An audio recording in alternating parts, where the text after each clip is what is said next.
Bleak House by Charles Dickens. Chapter 42. In Mr. Tulkinghorn's Chambers. From the verdant undulations and the spreading oaks of the Dedlock property, Mr. Tulkinghorn transfers himself to the stale heat and dust of London. His manner of coming and going between the two places is one of his impenetrabilities. He walks into Chesney Wold as if it were next door to his chambers, and returns to his chambers as if he had never been out of Lincoln's Inn Fields. He neither changes his dress before the journey nor talks of it afterwards. He melted out of his turret-room this morning just as now, in the late twilight, he melts into his own square. Like a dingy London bird among the birds at roost in these pleasant fields, where the sheep are all made into parchment, the goats into wigs, and the pasture into chaff, the lawyer, smoke-dried and faded, dwelling among mankind but not consorting with them, aged without experience of genial youth, and so long used to make his cramped nest in holes and corners of human nature that he has forgotten its broader and better range, comes sauntering home. In the oven made by the hot pavements and hot buildings he has baked himself drier than usual, and he has in his thirsty mind his mellowed port wine, half a century old. The lamplighter is skipping up and down his ladder on Mr. Tulkinghorn's side of the fields when that high priest of noble mysteries arrives at his own dull courtyard. He ascends the door-steps and is gliding into the dusky hall when he encounters, on the top step, a bowing and propitiatory little man. "Is that Snagsby?" Yes, sir. I hope you are well, sir. I was just giving you up, sir, and going home." "Aye. What is it?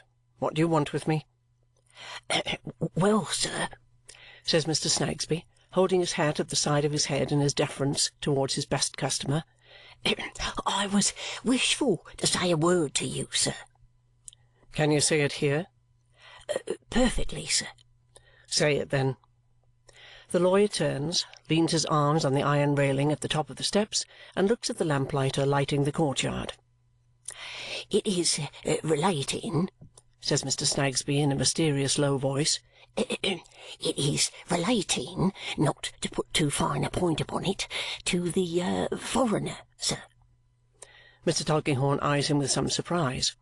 "What foreigner?" "The foreign female, sir. French, if I don't mistake. I'm not acquainted with that language myself, but I should judge from her manners and appearance that she was French. Anyways, certainly foreign. Her that was upstairs, sir, when Mr. Bucket and me had the honour of waiting upon you with the sweeping boy that night." "Oh, yes, yes. Mademoiselle Hortense." "Indeed, sir." Mr. Snagsby coughs his cough of submission behind his hat. "I am not acquainted myself with the names of foreigners in general, but I have no doubt it would be that." Mr. Snagsby appears to have set out in this reply with some desperate design of repeating the name, but on reflection coughs again to excuse himself. "And what can you have to say, Snagsby?" demands Mr. Tulkinghorn. "About her?" "Well, sir," returns the stationer, shading his communication with his hat, "it falls a little hard upon me. My domestic happiness is very great.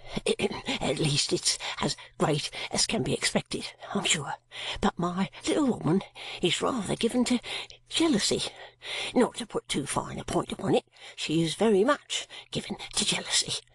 And you see, a foreign female of that genteel appearance coming into the shop and hovering, I should be the last to make use of a strong expression if I could avoid it, but hovering, sir, in the court. You know it is, now ain't it? I only put it to yourself, sir." Mr. Snagsby, having said this in a very plaintive manner, throws in a cough of general application to fill up all the blanks. "Why, what do you mean?" asks Mr. Tulkinghorn. "Just so, sir," returns Mr. Snagsby.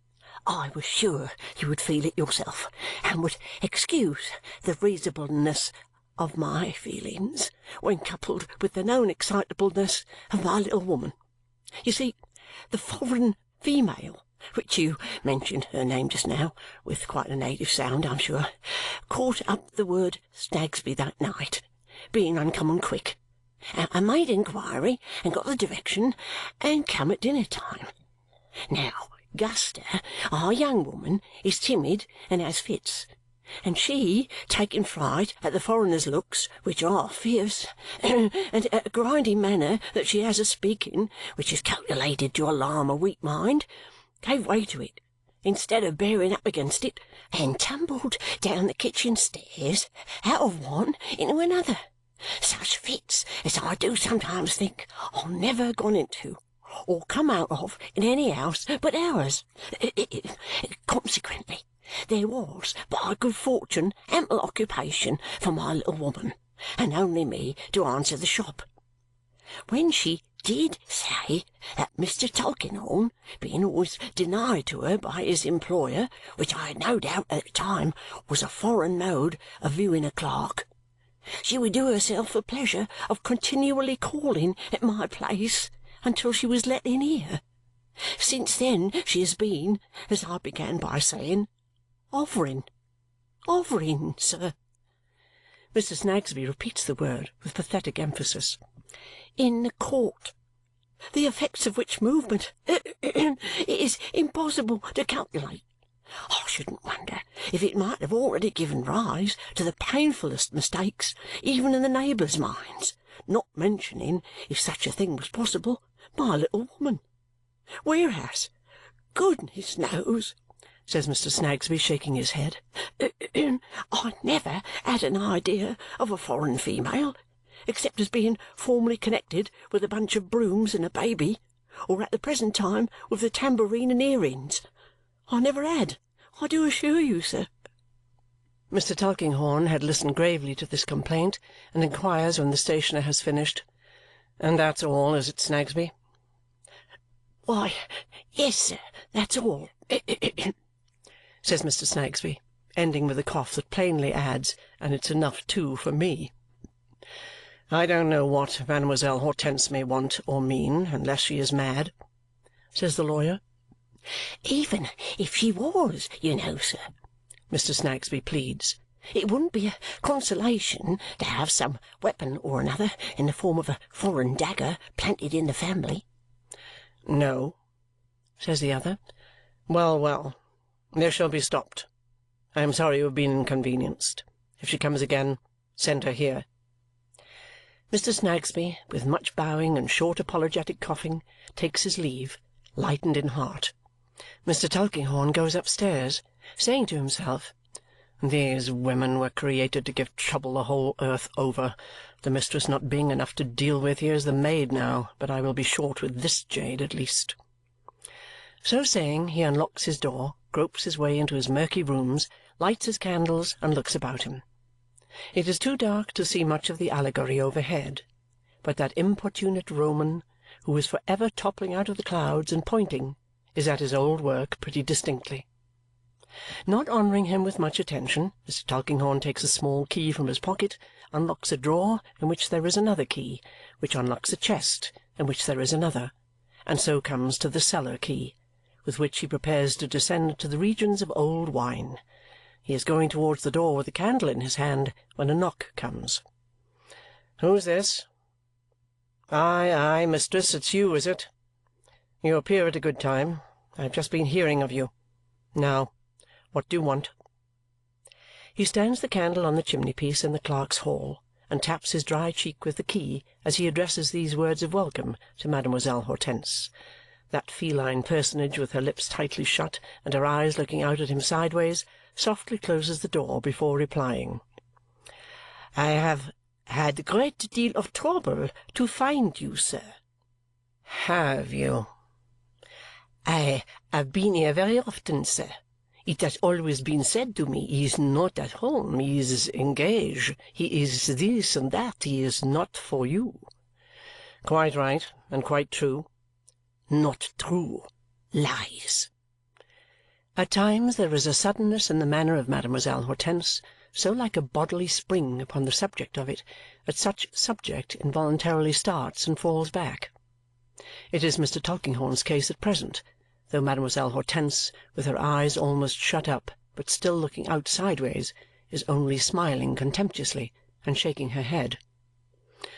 "Now, mistress," says the lawyer, tapping the key hastily upon the chimney-piece, "if you have anything to say, say it. Say it." "Sir, you have not used me well. You have been mean and shabby." "Mean and shabby, eh?" returns the lawyer, rubbing his nose with the key. "Yes.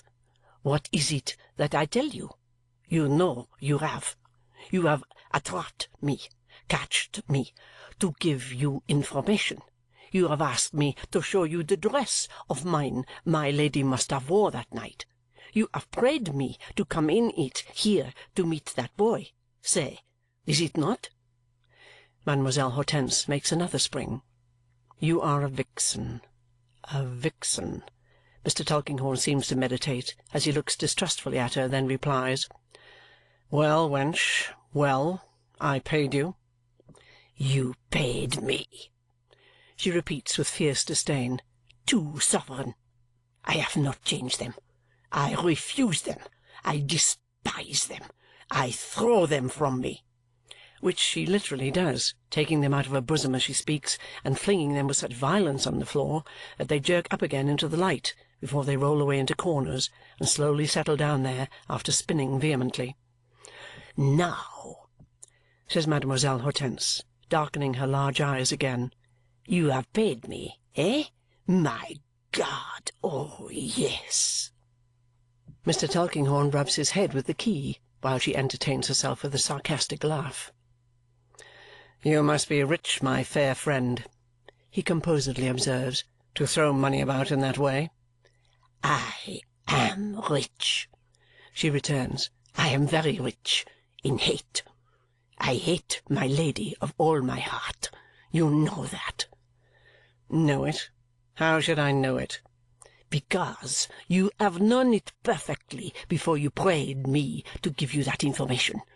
Because you have known perfectly that I was enraged." It appears impossible for mademoiselle to roll the letter R sufficiently in this word, notwithstanding that she assists her energetic delivery by clenching both her hands and setting all her teeth. "Oh, I knew that, did I?" says Mr. Tulkinghorn, examining the wards of the key. "Yes, without doubt. I am not blind. You have made sure of me because you knew that. You had reason. I detest her." Mademoiselle folds her arms and throws this last remark at him over one of her shoulders. "Having said this, have you anything else to say, mademoiselle?" "I am not yet placed. Place me well. Find me a good condition. If you cannot, or do not choose to do that, employ me to pursue her, to chase her, to disgrace and to dishonour her. I will help you, and with a good will. It is what you do. Do I not know that?" "You appear to know a good deal," Mr. Tulkinghorn retorts. "Do I not? Is it that I am so weak as to believe, like a child, that I come here in a dress to receive that boy, only to decide a little bet, a wager? Eh? My God! Oh, yes!" In this reply, down to the word wager inclusive, mademoiselle has been ironically polite and tender, then as suddenly dashed into the bitterest and most defiant scorn, with her black eyes in one and the same moment very nearly shut and staringly wide open. "Now let us see," says Mr. Tulkinghorn, tapping his chin with the key and looking imperturbably at her, "how this matter stands." "Ah! Let us see," mademoiselle assents, with many angry and tight nods of her head. "You come here to make a remarkably modest demand, which you have just stated, and it not being conceded, you will come again." "And again," says mademoiselle, with more tight and angry nods, "and yet again, and yet again, and many times again, in effect, for ever." "And not only here, but you will go to Mr. Snagsby's too, perhaps?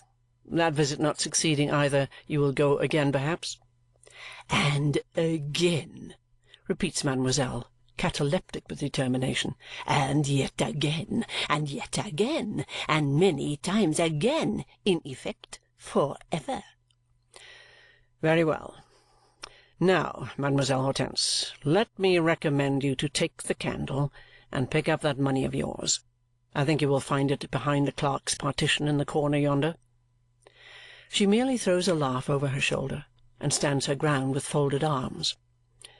You will not, eh? No, I will not.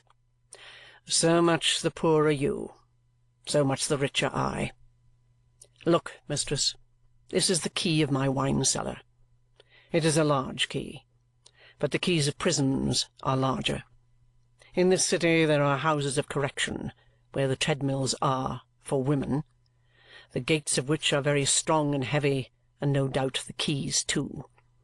I am afraid a lady of your spirit and activity would find it an inconvenience to have one of those keys turned upon her for any length of time.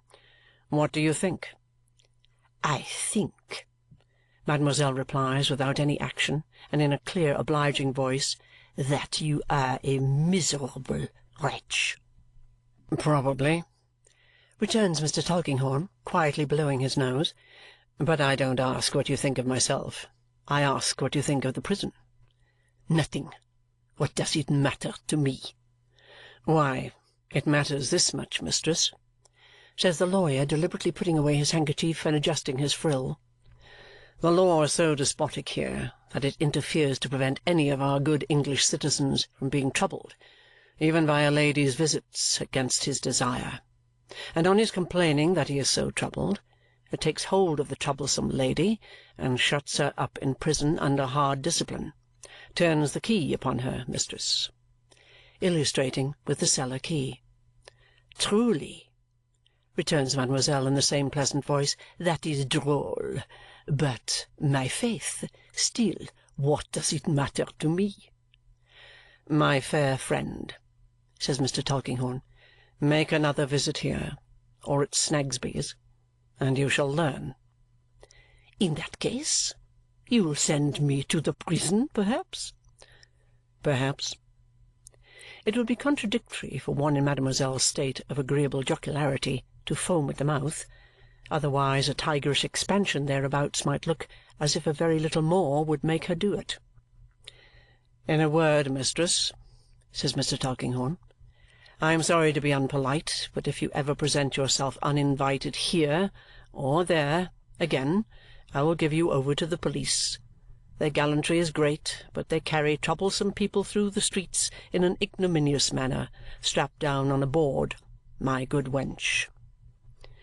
I will prove you, whispers mademoiselle, stretching out her hand. I will try, if you dare to do it. And if, pursues the lawyer without minding her, I place you in that good condition of being locked up in jail, it will be some time before you find yourself at liberty again. I will prove you, repeats mademoiselle in her former whisper. And now, proceeds the lawyer, still without minding her, you had better go. Think twice before you come here again. Think you, she answers, twice 200 times. You were dismissed by your lady, you know, Mr. Tulkinghorn observes, following her out upon the staircase, as the most implacable and unmanageable of women. Now, turn over a new leaf, and take warning by what I say to you. For what I say I mean, and what I threaten I will do, mistress. She goes down without answering or looking behind her. When she is gone, he goes down too, and returning with his cobweb-covered bottle, devotes himself to a leisurely enjoyment of its contents, now and then, as he throws his head back in his chair, catching sight of the pertinacious Roman pointing from the ceiling. End of chapter 42.